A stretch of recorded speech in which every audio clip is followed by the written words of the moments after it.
Welcome back to our channel. ഞാൻ ഇന്നിവിടെ വന്നിട്ടുള്ളത് ഒരു ചിക്കൻ ബിരിയാണിൻ്റെ റെസിപ്പി ആയിട്ടാണ്. അപ്പോൾ ആ ചിക്കന് ഒന്ന് മാഗ്നേറ്റ് ചെയ്ത് വെക്കണം ആദ്യം ചെയ്യേണ്ടത്.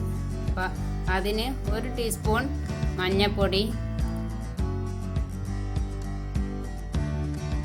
ഒരു 1.5 ടീസ്പൂൺ കണ്ടും മുളകും പൊടി,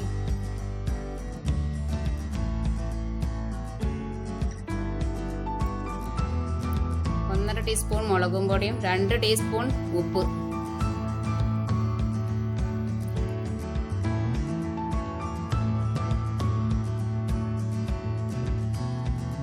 ഉപ്പൊക്കെ അവരവരുടെ ഇഷ്ടത്തിനനുസരിച്ച് ഇട്ടാൽ മതി. ഞാൻ 2 ടീസ്പൂൺ ഇട്ടിട്ടുണ്ട്. ഇനി ഒരു ടീസ്പൂൺ ഗാർലിക് പേസ്റ്റ് ആണ് ഇടുന്നത്. ജിഞ്ചർ ഇപ്പോൾ ഇടുന്നില്ല. ഗാർലിക് പേസ്റ്റ് ഇട്ട് ഒന്ന് മാഗ്നേറ്റ് ചെയ്ത് വെക്കാം. അധികം മസാല ഇട്ടിട്ടില്ല ഞാൻ. ബിരിയാണിയിൽ മസാല ഇടുമ്പോൾ ഇതിലധികം വേണ്ടാന്ന് കരുതി കുറച്ച് ഇട്ടിട്ടുള്ളൂ. ഇതൊന്ന് മാഗ്നേറ്റ് ചെയ്ത് മാറ്റി വെക്കാം. 1 മണിക്കൂർ മാറ്റി വെക്കണം കേട്ടോ. 1 കിലോ ചിക്കനാണ്.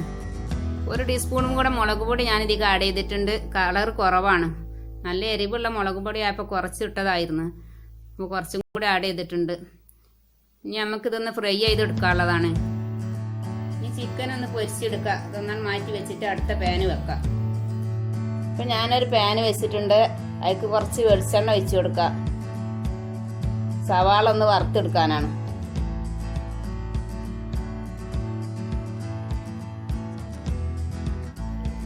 ഒരു കിലോ ചിക്കനും 1 കിലോ അരിയായിട്ടാണ് ഞാൻ ബിരിയാണി വെക്കുന്നത്.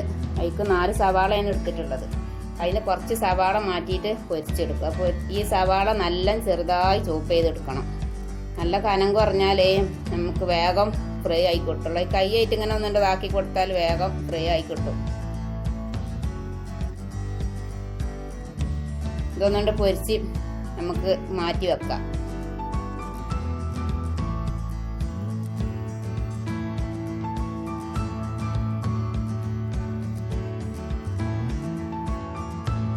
ഇപ്പോൾ പാനിലേക്ക് ഞാൻ വെളിച്ചെണ്ണ ചൂടായിട്ടുണ്ട്. വെളിച്ചെണ്ണയിലിട്ടിട്ടാണ് ഇത് ഫ്രൈ ചെയ്തെടുക്കുന്നത് ഞാൻ. ഇപ്പോൾ സവാള വയന്ന് ഗോൾഡൻ കളർ ആയിട്ടുണ്ട്. ഇനി നല്ലതുണ്ട് ഫ്രൈ ആയാൽ നമുക്കുണ്ട് കോരിയെടുക്കാം. ഈ പാനിൽ തന്നെ ഞാൻ എണ്ണയിൽ തന്നെ അണ്ടിയും മുന്തിരിയും വറുത്ത് കോരിയെടുക്കുക. സവാള നല്ല ഫ്രൈ ആയിട്ടുണ്ട്. ഇത് കോരി മാറ്റിയതിന് ശേഷം ഈ എണ്ണയിലേക്ക് അണ്ടിപ്പരിപ്പ് മുന്തിരി ഇട്ട് കൊടുക്കുക.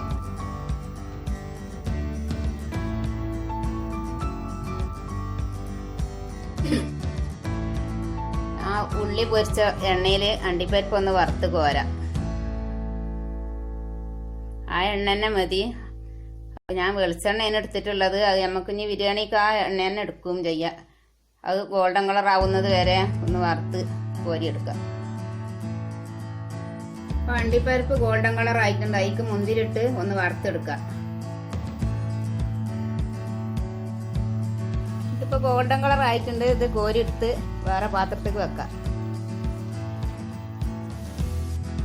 ഇപ്പം ഞാൻ ബിരിയാണി വെക്കാനുള്ള പാത്രം അടുപ്പിക്ക് വെക്കുന്നുണ്ട്. ഇതിൽ 1 കിലോ ചിക്കനും 1 കിലോ റൈസുമാണ് വെക്കാൻ പറ്റുന്നത്. അപ്പോൾ ഈ പാനിലേക്ക് ഞാൻ ഉള്ളി പൊരിച്ച എണ്ണ തന്നെയാണ് ഒഴിക്കുന്നത്. അതിലേക്ക് ബാക്കിയുള്ള കുറച്ചും കൂടി വെളിച്ചെണ്ണ ഒഴിക്കുന്നുണ്ട്. ഇതിൽ ചിക്കന് പൊരിച്ചെടുക്കാനാണ്.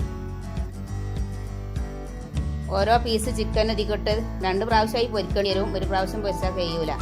അപ്പോൾ ഓരോ പീസ് ചിക്കനിട്ട് പൊരിച്ചെടുക്കാം. അത് ഒരു ഫുള്ള് മൂക്കണ്ട. നല്ല ഒരു ഹാഫ് ഫ്രൈ ആയതിനു ശേഷം എടുത്ത് മാറ്റി വെക്കാം. പിന്നെ ഞാൻ അത് ശേഷം മസാലയിൽ കിടന്ന് ഒന്നും കൂടി വേവാൻ ടൈമുണ്ട്.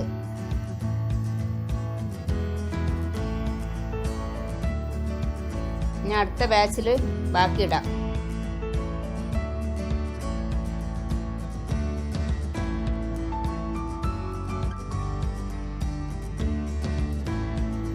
ഇതിൻ്റെ ഒരു വശം അയക്കണമെങ്കിൽ നമുക്ക് ഓരോ പീസും ഒന്ന് മറിച്ച് 2 സൈഡും ഒന്ന് ഫ്രൈ ആക്കി എടുക്കാം. ഒരു ഹാഫ് ഫ്രൈ ആയാൽ മതി. ഹാഫ് ഫ്രൈ ആയതിനു ശേഷം മാറ്റി വെക്കാം. അടുത്ത ബാച്ചും അതേപോലെ ചെയ്ത് കോരിയെടുക്കാം.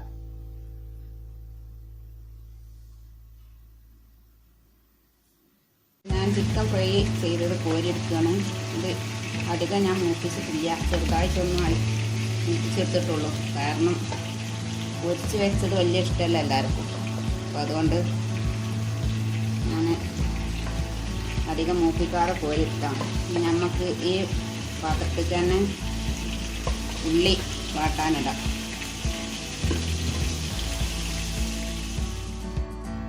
അപ്പോൾ ചിക്കൻ ഫ്രൈ ചെയ്തത് ഞാൻ മാറ്റി വെച്ചിട്ടുണ്ട്. ഇനി ഈ വെളിച്ചെണ്ണയ്ക്ക് തന്നെ ഞാൻ സവാള വാട്ടാനിടുന്നുണ്ട്. 4 വലിയ സവാളയാണ് ഇടുന്നത്. അതിൽ കുറച്ച് ഞാൻ പൊരിക്കാടുത്തിരുന്നു സവാള. ബാക്കി സവാള ആണ് ഇപ്പോൾ ബിരിയാണി വെക്കാനുള്ളത് വഴറ്റിയെടുക്കുന്നത്. നല്ല ചെറുതായി ചോപ്പ് ചെയ്യണം. ഇനി ഇതിലേക്ക് ഒരു 2 ടീസ്പൂണ് ഗാർലിക് പേസ്റ്റും 1.5 ടീസ്പൂൺ ജിഞ്ചർ പേസ്റ്റും ഇടുന്നുണ്ട്. ഇത് എല്ലാം നല്ലൊന്ന് വഴന്ന് വരട്ടെ. അതുവരെ നമുക്ക് ഇളക്കി കൊടുക്കാം.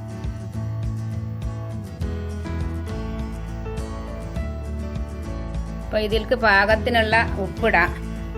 ഉള്ളി ഒന്ന് നല്ല വാടി കിട്ടാനാണ്. പിന്നെ അതിക്കൊരു 7 പച്ചമുളക് ക്രഷ് ചെയ്തതാണ്, അതൊന്നിട്ട് ഇളക്കി വെക്കുക. പിന്നെ ഇതൊന്ന് മൂടി വെക്കണം, എന്നാൽ വേഗം വാടി കിട്ടിക്കോളും ഉള്ളി. എപ്പോഴും ഇടയ്ക്കിടയ്ക്കൊന്ന് ഇളക്കി കൊടുക്കണം, അല്ലെങ്കിൽ അടി പിടിക്കും.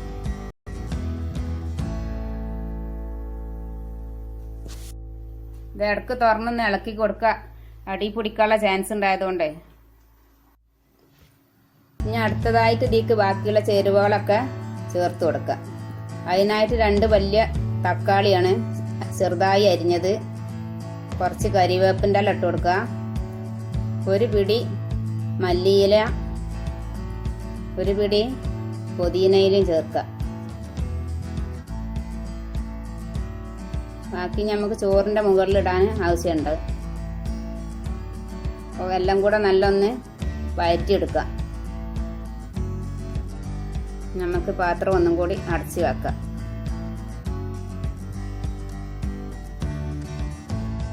ഇപ്പോൾ തക്കാളി നല്ല വെന്ത് വന്നിട്ടുണ്ട്. അതിലേക്ക് ഇനി ഒരു 2 ടീസ്പൂൺ കണ്ടിട്ട് തൈര് ഒഴിച്ചു കൊടുക്കുക.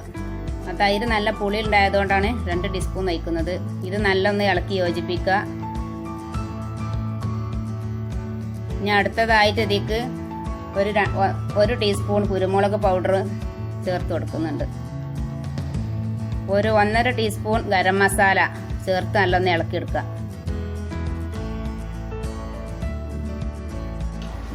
കുറച്ച് മഞ്ഞപ്പൊടി അധികം ബിരിയാണി ഇടാൻ ഇഷ്ടമല്ല, കുറച്ച് ഇട്ടിട്ടുള്ളൂ കേട്ടോ. ഇടക്കൊന്ന് ഇളക്കി കൊടുക്കാം. ഒരുവിധം തക്കാളിയൊക്കെ എല്ലാം വെന്ത് ഗ്രേവി ആയിരിക്കും. ഒന്നും കൂടി ആയാൽ നമുക്കിതിലേക്ക് ചിക്കന് ഇട്ടെടുക്കാം. അപ്പം ഞാനിതിലേക്ക് നെയ്യാണ് ഒഴിക്കുന്നത്. ആദ്യം നെയ്യ് ഒഴിച്ചിട്ടുണ്ടായിരുന്നില്ല. ഈ നെയ്യ് ഒന്ന് ചേർത്ത് കൊടുക്കുക. അടുത്തതായിട്ട് പൊരിച്ച് വെച്ച ചിക്കൻ ഇതിലേക്ക് ഒന്ന് ആഡ് ചെയ്ത് കൊടുക്കുന്നു. ഓൾറെഡി ചിക്കൻ ആദ്യം പൊരിച്ചെടുത്തതായതുകൊണ്ട് അധികം വേവാനില്ല. ഒരു 10 മിനിറ്റ് ഇതൊന്ന് മൂടി വെച്ചിട്ട് ഒന്ന് വേവിക്കാം. ഒക്കെ ഒന്ന് മസാല എല്ലായിടത്തേക്കും ഒന്ന് ചിക്കനുമൊക്കെ എല്ലാ മസാലയും ഒന്ന് ചേർത്ത് വെക്കുക. നമ്മളൊന്ന് കുറച്ച് നേരം ഒരു 10 മിനിറ്റ് ഒന്ന് മൂടി വെക്കണം. ഇങ്ങനെ വെച്ചാൽ പൊരിച്ചിട്ട് ഇങ്ങനെ വെച്ചാലാണ് ബിരിയാണിക്ക് ഒരു ടേസ്റ്റ് വരുള്ളൂ.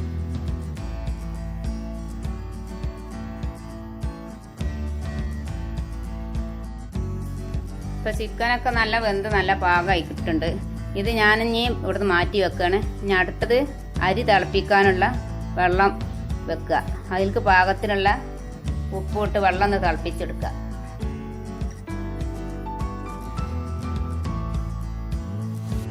അപ്പോൾ നമ്മൾ വെള്ളം ചൂടായിട്ടുണ്ട്. കഴിഞ്ഞ് നമുക്ക് ഒരു 2 ടീസ്പൂൺ ഉപ്പിട്ട് കൊടുക്കാം.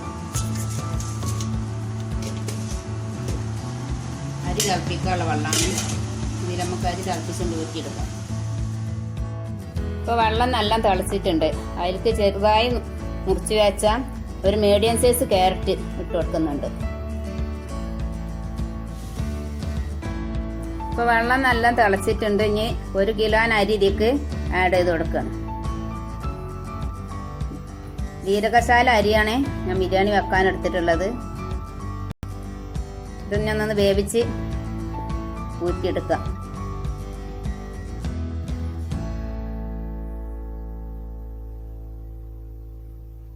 നല്ല സ്മെല്ലായിരിക്കും ഇതായിട്ട് ബിരിയാണി വെച്ചാൽ.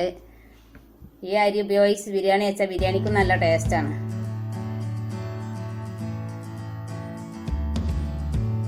ഈ റൈസ് അടി പിടിക്കാതിരിക്കാൻ നല്ലൊന്ന് ഇളക്കി കൊടുക്കുക. അതുകൊണ്ട് നമുക്കിത് മൂടി വെക്കാം. പിന്നെ ഞാൻ അരി തിളപ്പിക്കുന്നതിൽ ഗരം മസാല ചേർത്തിട്ടില്ല.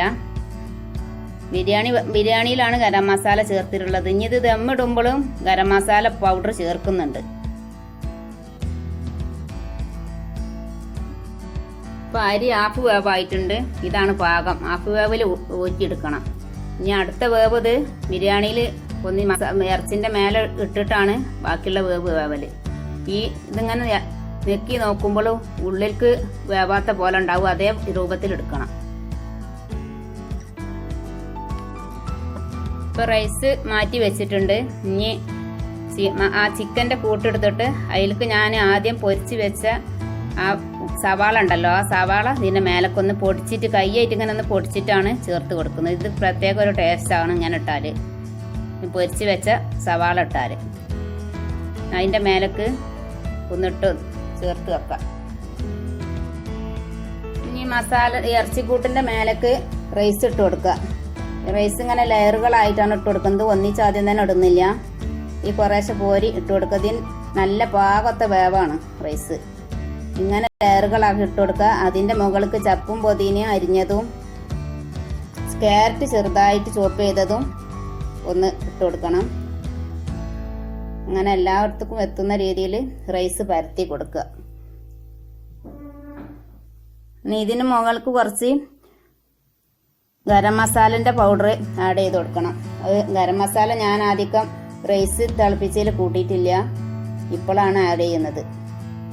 ഇറച്ചിൻ്റെ കൂട്ടുണ്ടാക്കിയതിൽ ഇട്ടിട്ടുണ്ട്, പക്ഷെ റൈസിൽ ഇട്ടിട്ടുണ്ടായിരുന്നില്ല. ഇങ്ങനെ ലെയറുകളായിട്ട് ഇത് ഫുള്ളും ഇട്ട് കൊടുക്കുക.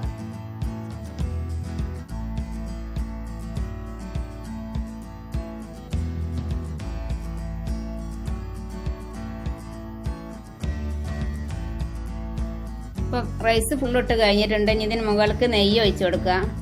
അതിനുശേഷം ചപ്പും പൊതിന അരിഞ്ഞതും ക്യാരറ്റും അരിഞ്ഞതും കൂടെ ചേർത്ത് മേലെ ഒന്ന് വിതറി കൊടുക്കുക. അതിനുശേഷം ഗരം മസാലയും മേലൊന്ന് ഇട്ട് കൊടുക്കുക.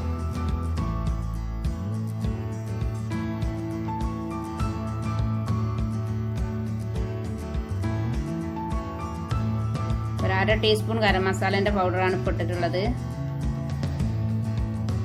ഇനി ഒരു 15 മിനിറ്റ് നമുക്ക് മൂടി ഇങ്ങനെ ഒന്ന് വേവിച്ചെടുക്കാം.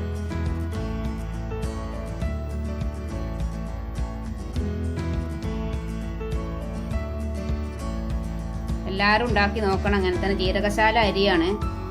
നല്ല സ്മെല്ലാണിത് ഇട്ടുണ്ടാക്കിയാൽ ബിരിയാണിക്ക്.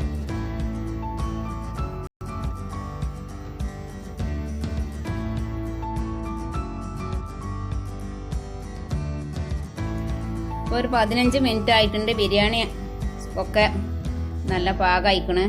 നമുക്കത് ഇറക്കി വെക്കാം. ഞാൻ ലോ ഫ്ലെയിമിൽ ഇട്ടിട്ടാണ് ഇത് വെച്ചിട്ടുള്ളത് കേട്ടോ, പറയാൻ മറന്നിരുന്നു. ബിരിയാണി എല്ലാ പണിയും കഴിഞ്ഞ് ഇറക്കി വെച്ചതാണ്. ഇനി ഇത് നമുക്ക് ഈ തട്ടിലേക്കൊന്ന് സെർവ് ചെയ്യാം. അതിന് ഒക്കെ ഒന്ന് യോജിപ്പിക്കണം. എല്ലാം ഒന്ന് ഇളക്കി മസാലയും റൈസും കൂടി ഒന്ന് യോജിപ്പിച്ചെടുക്കുക. ഇങ്ങനെ റൈസും മസാലയും കൂടി ഒന്ന് യോജിപ്പിച്ചെടുത്തിട്ട് ഈ പ്ലേറ്റിക്ക് കോരിയെടുക്കുക. പാത്രത്തിൽ അധികം സ്പേസ് ഇല്ലാത്തത് കൊണ്ട് അതിൽ വെച്ചിട്ട് തന്നെ ചേർക്കാൻ പറ്റൂല. അപ്പോൾ വേറെ പാത്രത്തിൽ ഇട്ടിട്ട് വേണം അങ്ങനെ ചേർത്തെടുക്കാൻ. പിന്നെ ഒരു കാര്യം ശ്രദ്ധിക്കണം, ചിക്കൻ പൊടിഞ്ഞ് പോകരുത്. ഇങ്ങനെ കോരിയെടുക്കുമ്പോൾ ശ്രദ്ധിച്ച് കോരിയെടുക്കണം. ചിക്കൻ ഒരു പൊരിക്കലും പിന്നെ 15 മിനിറ്റ് ഇങ്ങനെ ചോറിൽ കിടന്നിട്ടും കൂടെ വേവായതുകൊണ്ട് പൊടിയും. അത് നല്ല ശ്രദ്ധിച്ച് കോരിയെടുത്താൽ മതി. അത് പാകമാണ്. ചിക്കൻ്റെ വേവും റൈസിൻ്റെ വേവൊക്കെ പാകമാണ്. എല്ലാവരും ഇതേപോലെ നല്ല ശ്രദ്ധിച്ച് ഉണ്ടാക്കി നോക്കണം.